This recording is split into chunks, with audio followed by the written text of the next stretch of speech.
సత్యం computers కుంభకోణం. Hi friends, kick media YouTube ఛానల్కి స్వాగతం. రామలింగరాజు బయోగ్రఫీ, ప్రారంభ జీవితం మరియు విద్య. రామలింగరాజు 1954 సెప్టెంబర్ 1న ఆంధ్రప్రదేశ్ రాష్ట్రం నంద్యాలలో జన్మించాడు. ఆయన చిన్నతనం నుండి వ్యాపారంలో ఆసక్తి కలిగినవాడు. శ్రీ వెంకటేశ్వర విశ్వవిద్యాలయం తిరుపతిలో కామర్స్లో బ్యాచిలర్స్ డిగ్రీని పూర్తి చేశాడు. సత్యం కంప్యూటర్స్ స్థాపన 1987లో రామలింగరాజు మరియు అతని అన్న బి రామరాజు కలిసి సత్యం కంప్యూటర్స్ అనే సంస్థను హైదరాబాద్లో స్థాపించారు. ప్రారంభంలో సత్యం కంప్యూటర్స్ ఒక చిన్న ఐటీ కన్సల్టింగ్ సంస్థగా ప్రారంభమైంది. సత్యం అనే పేరును రామలింగరాజు ఎంచుకున్నది ఎందుకంటే అది నిజం అనే అర్థం కలిగిన సంస్కృత పదం. ఆయన లక్ష్యం అనేది ఒక ప్రామాణికమైన సంస్థను స్థాపించడం. సత్యం కంప్యూటర్స్ యొక్క పెరుగుదల. సత్యం కంప్యూటర్స్ ప్రారంభంలో చిన్నగా మొదలైంది, కానీ రామలింగరాజు ఆధ్వర్యంలో చాలా త్వరగా అభివృద్ధి చెందింది. 1990లలో కంపెనీ భారతదేశంలో ఐటీ రంగంలో ఒక ప్రముఖ కంపెనీగా ఎదిగింది. 2000లో సత్యం అంతర్జాతీయ మార్కెట్లో కూడా ప్రాచుర్యం పొందింది. అమెరికా, యూరప్ వంటి దేశాలలో ఉన్న పెద్ద కంపెనీలతో కలిసి పనిచేసింది. సత్యం కంప్యూటర్స్ స్కామ్. 2009లో రామలింగరాజు సత్యం కంపెనీ ఖాతాలను మోసం చేసినట్లు అంగీకరించాడు. ఈ మోసాన్ని సత్యం కంప్యూటర్స్ స్కామ్ అని పిలుస్తారు. రామలింగరాజు కంపెనీ ఆర్థిక పరిస్థితిని తప్పుడు లెక్కలతో పరిగణించడాన్ని అంగీకరించాడు. కంపెనీ యొక్క ఆదాయాన్ని, లాభాలను వాస్తవానికి కాకుండా అంగీకరించిన విధంగా చూపించారు. రామలింగరాజు తక్కువగా చూపించకపోతే ఆర్థిక లెక్కలు 7,000 కోట్లు మించిపోయాయని చెప్పారు. ఈ స్కామ్ ప్రపంచ వ్యాప్తంగా షాకింగ్ గా మారింది, ఎందుకంటే అది పెద్ద ఐటీ కంపెనీకి సంబంధించిన మోసం.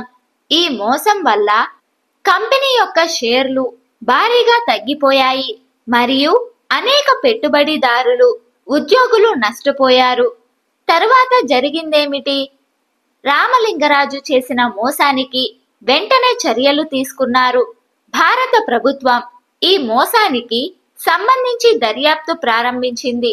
సత్యం కంపెనీని టెక్ మహేంద్ర అనే ఇతర ఐటీ సంస్థ కొనుగోలు చేసుకుంది. రామలింగరాజు ఇతర సీనియర్ అధికారులపైన నేరాల ఆరోపణలు చేయబడ్డాయి. 2015లో రామలింగరాజుకు 7 సంవత్సరాల జైలు శిక్ష విధించబడింది. వ్యక్తిగత జీవితం. రామలింగరాజు యొక్క వ్యక్తిగత జీవితం కూడా ఈ మోసం వల్ల తీవ్రంగా ప్రభావితమైంది. ఒకప్పుడు భారతదేశంలో ప్రముఖ వ్యాపారవేత్తగా గుర్తింపు పొందిన రామలింగరాజు ఇప్పుడు ఒక మోసపు సంఘటనతో గుర్తింపు పొందారు. ఆయన కుటుంబం, సహచరులపైన ఈ స్కామ్ ప్రభావం చూపించింది. రామలింగరాజు జీవితం అద్భుతమైన విజయాలు మరియు ఎన్నో కష్టాలను అనుభవించారు. ఒకవైపు సత్యం కంపెనీ ప్రపంచవ్యాప్తంగా పేరు తెచ్చుకున్న ఒక సంస్థగా నిలిచింది. ఇక మరోవైపు ఆ సంస్థ స్కామ్ కారణంగా నష్టపోయింది. రామలింగరాజు కథ ఒక మంచి వ్యాపారవేత్తగా ప్రారంభమై తరువాత అహంకారానికి మరియు మోసానికి కారణమైన అనుభవంగా మారింది. మీరు ఎప్పుడైనా సత్యం కంప్యూటర్స్ స్కామ్ గురించి విన్నారా? ఇది భారతదేశంలో జరిగిన ఒక పెద్ద ఆర్థిక మోసం. ఈ స్కామ్ భారతీయ ఆర్థిక వ్యవస్థను కుదిపేసిన ఒక ముఖ్యమైన సంఘటన. ఈ రోజు మనం ఆ స్కామ్ ను పూర్తిగా అర్థం చేసుకొని అందులో జరిగిందేమిటో తెలుసుకుందాం.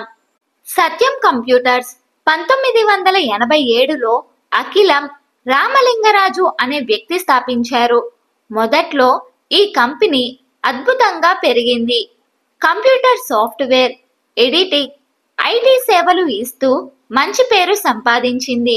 ఇది భారతదేశంలోని ఒక ప్రముఖ ఐటీ కంపెనీగా నిలిచింది. కంపెనీ అధిక లాభాలు, నమ్మకాన్ని కలిగి ఉన్నప్పుడు చాలా మంది ఇన్వెస్టర్లు, ఉద్యోగులు, పబ్లిక్ అందరూ ఈ కంపెనీపై నమ్మకం పెట్టుకున్నారు. 2009లో మనం అంచనా వేయలేని ఒక విషయం బయటపడింది. సత్యం కంప్యూటర్స్ పై ఉన్న నమ్మకాన్ని ఒక పెద్ద మోసం తాకింది. అప్పటి సీఈఓ అయిన రామలింగరాజు కంపెనీకి సంబంధించిన ఆర్థిక లెక్కలలో అసలు అంకెలను బాగా మార్చి చూపించారు. అసలు కంపెనీ ఎంత నష్టపోతుందో దాన్ని అర్థం చేసుకోకుండా పైగా లాభాలు ఉన్నాయి అని అబద్ధాలు వేసి చూపించారు. ఈ మోసం అసలు అప్పుడు సగం పుస్తకాలను వంచగలిగింది. అదేలా ఈ కంపెనీ అనేక కోట్ల రూపాయలు వాస్తవంగా ఉన్నట్లుగా చూపించింది. కానీ నిజానికి అవి అబద్ధం. ఈ అసలు స్థితి సవివరంగా తెలియకపోవడం వల్ల పెద్ద మొత్తంలో మోసం జరిగింది. సత్యం కంప్యూటర్స్ స్కామ్ తరువాత దేశంలోని ఆర్థిక వ్యవస్థకు పెద్ద షాక్ వచ్చిందనడంలో వాదన లేదు. ప్రజలు ఈ అంశంపై అంగీకరించారు. ఆర్థిక రంగంలో సంస్కరణలు, పెద్దగా మార్పులు వచ్చాయి.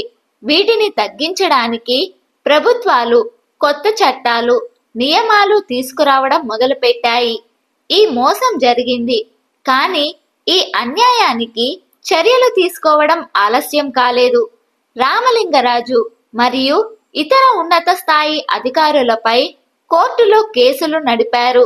ఆ తరువాత వారిని శిక్షలు, జరిమానాలు విధించి దేశంలోని ఆర్థిక రంగం మరింతగా ఉత్తమంగా మారింది. సత్యం షేర్లు 10 జనవరి 2009న 11.50 రూపాయలకు పడిపోయాయి. మార్చి 1998 నుండి వారి కనిష్ట స్థాయి, 2008లో గరిష్ట స్థాయి 544 రూపాయలతో పోలిస్తే న్యూయార్క్ స్టాక్ ఎక్స్చేంజ్లో సత్యం షేర్లు 2008లో $29.10 వద్ద గరిష్ట స్థాయికి చేరుకున్నాయి.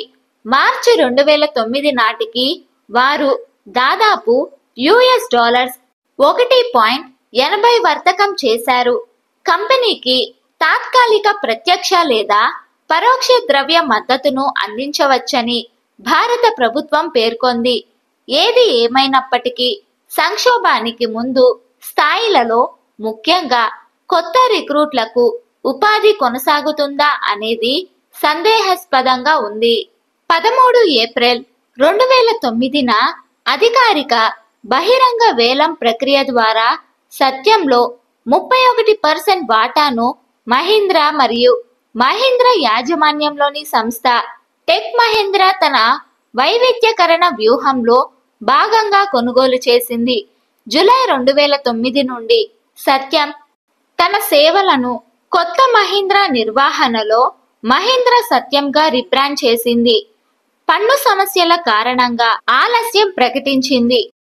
2 కంపెనీలు బోర్డు ఆమోదం పొందిన తరువాత కంపెనీలు 25 జూన్ 2013న చట్టబద్ధంగా విలీనం అయ్యాయి.